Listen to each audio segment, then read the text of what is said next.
ஒரு தாயின் கருவை காக்கும் கடவுள் இருக்கிறார் என்றால் நம்ப முடியுமா? ஒரு தேவியால் ஒரு கரு உயிருடன் பாதுகாக்கப்படுகிறது என்றால் அதிசயம் போல தோன்றலாம். ஆனால் இது நம் தமிழ்நாட்டில் நனவாக நடைபெறும் மெய்யான சத்தியம். திருக்கருகாவூர் கருப்பையை காக்கும் சக்தியின் நிலம். அறம், பொருள், இன்பம், வீடு என்னும் நான்கையும் இப்பூ உலகில் மக்கள் பெற்று உய்யும் வண்ணம் பரம கருணை கொண்ட சிவபெருமான் திருவருளே திருமேனியாக கொண்டு எழுந்தருளியிருக்கும் தலங்கள் பல. இவற்றில் மூர்த்தி, தலம், தீர்த்தம் ஆகிய 3 சிறப்புகளுடன் மூவர் தேவாரத்தையும் பெற்று மக்கள் பலரும் நாளும் வந்து தம் காரிய சித்தியை அடையும் தலமாக விளங்கும் திருக்கருகாவூர் திருக்கோயில். இத்தலம் நம் நாட்டின் சிறப்பில் முதலிடம் பெற்று விளங்கும் தேவாரத் தலங்களில் ஒன்று. சோழ நாட்டில் தஞ்சாவூர் மாவட்டத்தில் பாபநாசத்துக்கு தெற்கே, கும்பகோணத்துக்கு தென்மேற்கில், சாலியமங்கலத்துக்கு வடக்கிலும், தஞ்சாவூருக்கு வடக்கில், வெட்டாற்றின் தென்கரையிலும் இக்கோயில் அமைந்துள்ளது. இக்கோவிலின் புராண சிறப்பு மகத்தானது. படைப்பு கடவுளாகிய பிரம்மன் தன் தொழிலின் காரணமாய் ஆணவம் கொள்ள, அதனால் அத்தொழில் கைகூடாமல் போயிற்று. பிரம்மன் இங்கு வந்து தென்மேற்கு மூலையில் தன் பெயரால் ஒரு தீர்த்தத்தை நிறுவி நீராடி முல்லை வனநாத பெருமானை பூஜிக்க மீண்டும் படைப்பு தொழில் கைவரப் பெற்றான். சுவர்ணாகரன் என்ற வைசியன் தான் செய்த தீவினையின் காரணமாக பேயுருவம் அடைந்து கார்க்கியர் என்ற முனிவரிடம் புகழடைந்தான். அவரும் இக்கருகாவூருக்கு ஒரு திருவாதிரை நன்னாளில் அழைத்து வந்து பிரம்ம தீர்த்தத்தில் நீராடச் செய்யவே அவனது பேயுரு நீங்கி பெருமானை வழிபட்டான். முனிவரும் முல்லை கொடியின் கீழ் இருந்த பெருமானுக்கு கோயில் ஒன்றை அமைத்தார். ஒரு சமயம் தம்பால் புகலிடம் நலம் பெற்ற முனிவர்களின் சூழ்ச்சியால் கௌதமர் பசுக்கொலை பாவத்துக்கு ஆளானார். அப்போது போதாயனர் என்ற முனிவரின் உரைப்படி கெளதமர் இக்கருகாவூர் வந்து புனித நீரில் நீராடி ஒரு சிவலிங்கத்தை வைத்து பூஜித்தார். அப்பசுக்கொலை பழியும் நீங்கியது.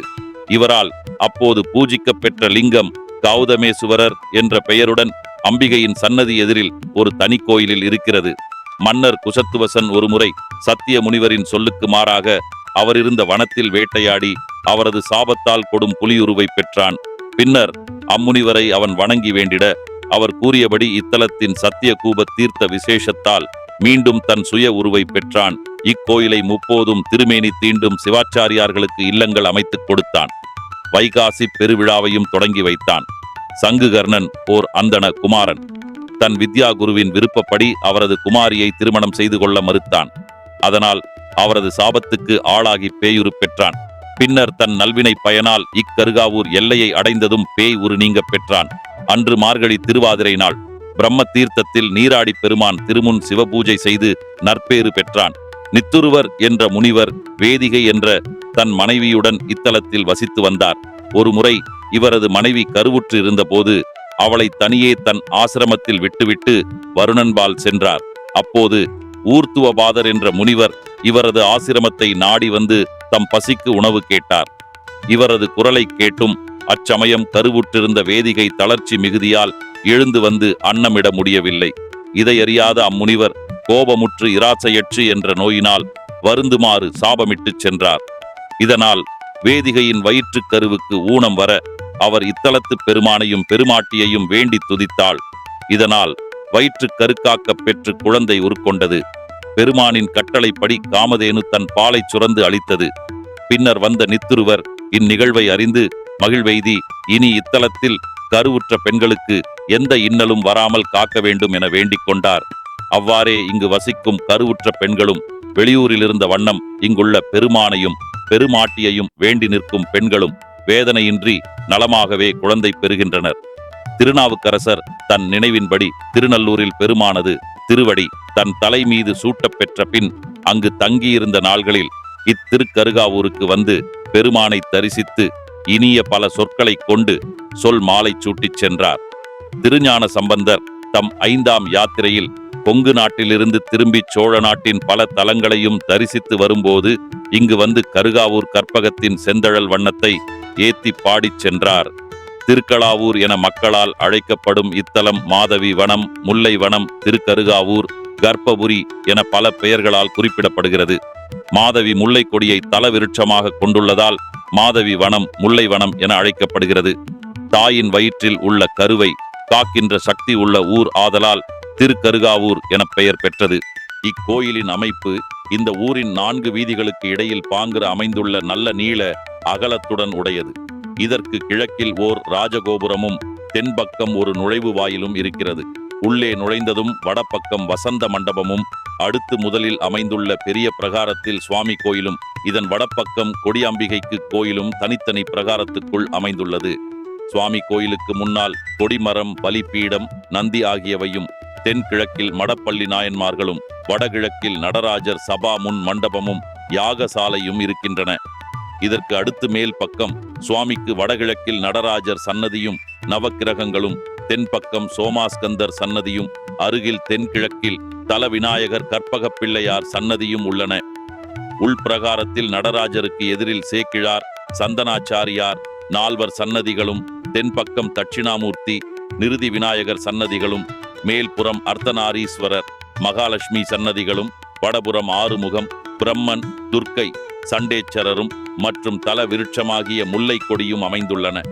இத்தலத்து இறைவன் ஏகநாயகரும், சுயம்பு மூர்த்தியாகிய மூவலிங்க மூர்த்தி, மாதவி வனேச்சுரர், முல்லை வனநாதர், கர்ப்பபுரீச்சுரர், கருகாவூர் கற்பகம் என அழைக்கப்படுகிறார். இக்கோயில் கல்வெட்டில் திருக்கருகாவூர் மகாதேவர், திருக்கருகாவூர் ஆழ்வார், திருமுல்லைவனமுடைய மகாதேவர் என்றெல்லாம் குறிக்கப்படுகிறது. இச்சுயம்புலிங்க மூர்த்திக்கு புனுகு சட்டமே அபிஷேக பொருளாகும். இறைவி இங்கு அகிலாண்ட கோடி அன்னையாய், அனைத்துயிர்களின் கருவை காத்தருளுபவளாய், கண்கண்ட தெய்வமாய் கோயில் கொண்டு அருளும் அம்மை கற்பரட்சகி, கருகாத்த நாயகி, கரும்பனையாள் என அழைக்கப்படுகிறாள். தல விநாயகர் கற்பக விநாயகர் என அழைக்கப்படுகிறார். இவர் சுயம்பு மூர்த்தி. இங்கு முருகன் ஆறுமுகத்துடன் தனிப்பெரும் கோயிலில் விளங்குகிறார். மேலும் இங்கு மூலவராகிய முல்லை வனநாதர் சன்னதி, கற்பரட்சகி அம்மையின் சன்னதி, இடையில் அமைந்துள்ள ஆறுமுகர் சன்னதி ஆகிய மூன்றும் ஒரே வரிசையில் இருக்கும் காலத்தில் தரிசிப்பது பெரும் பேராகும்.